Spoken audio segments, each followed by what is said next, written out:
Nenhum de nós vai viver num mundo com igualdade de gênero. Bom, talvez as pessoas da Islândia sim. O país nórdico é a nação com menor desigualdade de gênero do mundo. Os homens não fazem piadinha com isso na Islândia. Eles respeitam, eles não só aceitam, mas eles respeitam essa força.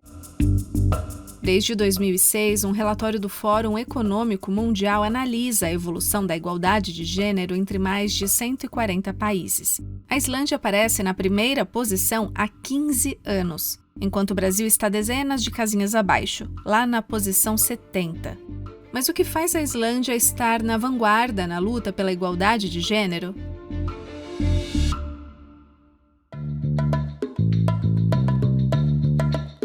Está no ar o DW Revista, o podcast semanal da redação brasileira da DW em Bonn, na Alemanha.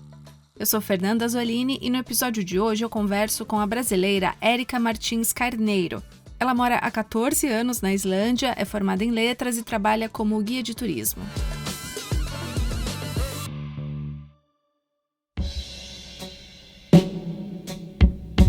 O progresso atual é tão lento que deve levar 5 gerações para o mundo conseguir eliminar a desigualdade de gênero. Essa é a conclusão do relatório Global Gender Gap, um índice global de diferença de gênero feito anualmente pelo Fórum Econômico Mundial.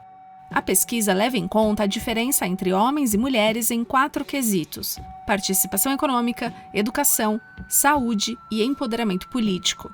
Dentro desses quesitos, há vários fatores, por exemplo, diferença salarial, formação acadêmica, expectativa de vida e presença em cargos políticos de liderança. E o cenário é bem otimista na Islândia. No indicador de 0 a 1, sendo 1 sinônimo de paridade total, a Islândia está em primeiro lugar com 0,93. Sim, a gente tem que levar em conta que a Islândia é um país pequeno, tem apenas 380 mil habitantes, o que é menos que a população de diversas cidades brasileiras, o que não tira o mérito do país de estar muito à frente no quesito igualdade de gênero. Só no ranking do Fórum Econômico Mundial está em primeiro lugar desde 2009.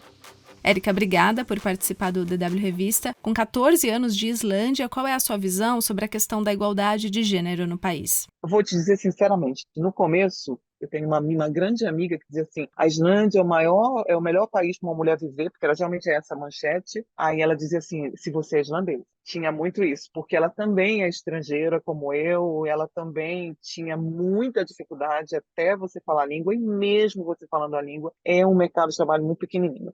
Por outro lado, hoje em dia, eu defendo esse país de unhas e dentes porque é verdade. Eu acho que em lugar nenhum do mundo você vê. Inclusive, eu morei na Alemanha há muito tempo, eu tenho o termo de comparação com a Alemanha. É um país onde você sente mesmo que as crianças, desde pequenininhas, elas na creche não tem diferença. Uma coisa que ninguém pensa, porque as pessoas pensam, a Islândia é o primeiro país que proibiu pagar mulher e homem diferente. Tá, na teoria tem um monte de país que isso também virou lei. Mas a prática é o seguinte, até hoje ainda é mulher que fica grávida, ainda é mulher que amamenta.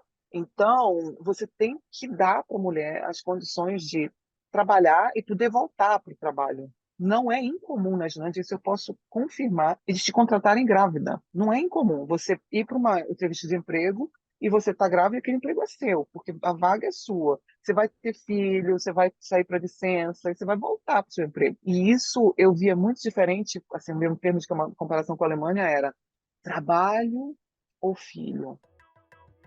Realmente não tem como desvencilhar o caminho em busca da paridade de gênero da forma como sociedade e governo lidam com questões parentais. Érica, aí é comum os homens também tirarem licença paternidade mais longa ou é uma coisa que fica mais na teoria? Eu vejo que na prática todo mundo tira licença, porque são 80% do salário para os dois, que o governo paga, né? Se você quiser mais tempo, ficar mais tempo, você pode, mas aí você vai diminuindo o salário, né? Mas na prática, é aí que tá. Eu acho que tem uma coisa muito da moral da sociedade. É feio você não fazer na prática. Você tem uma pressão moral da sociedade. Como assim você não vai ficar em casa com seu filho, com sua filha? Tem muito isso. E por ser uma sociedade muito pequenininha, eu sentia muito isso na época que eu não trabalhava, porque eu estava terminando o meu mestrado. As pessoas ficavam assim, mas como ela não trabalha? Também tem outro tipo de moral. Como você não trabalha? Se você não trabalha, tem alguma coisa errada com você. Uma das razões para essa posição privilegiada no ranking de igualdade de gênero também poderia ser explicada pela histórica presença de mulheres na política. Em 1915, por meio de uma emenda constitucional, as mulheres islandesas obtiveram o direito ao voto e a possibilidade de concorrer às eleições. 7 anos depois, em 1922, a primeira mulher ocupava de fato um assento no parlamento da Islândia. Atualmente, as mulheres compõem 48% do parlamento islandês. Desde 1935, o aborto é legalizado no país, o que coloca a Islândia entre os primeiros países a legalizar a interrupção de uma gravidez por motivos médicos ou sociais.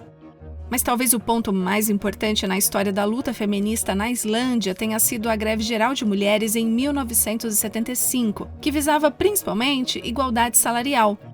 Há quase 50 anos, 90% das mulheres islandesas entraram em greve, foram às ruas e causaram uma erupção no país. Tanto que esse protesto foi o início de um movimento que acontece todos os anos. Todas as mulheres, inclusive a dona de casa, foram nesse dia, 24 de outubro de 1975, para a rua para protestar, e aí ficou sendo o dia da greve feminina, digamos assim. Mulheres simplesmente decidiram assim, ó, a gente trabalha a mesma coisa, mas a gente ganha diferente. Então, no dia 24 de outubro tem o dia, eles dizem assim, é o dia livre para as mulheres, é o dia que você sai, você pode sair do trabalho. Então, nesse dia, teoricamente, você tem o direito de sair do seu trabalho e ir embora. E o seu empregador vai ter que te pagar o dia inteiro. No último 24 de outubro, eu já fiz isso algumas vezes. No último, foram 100 mil mulheres para a rua. 100 mil. É mais que um quarto da população. E é super lindo. E aí você pergunta para a primeira-ministra, assim, aquela primeira-ministra, né, assim, por que é assim, que a gente está sempre no topo?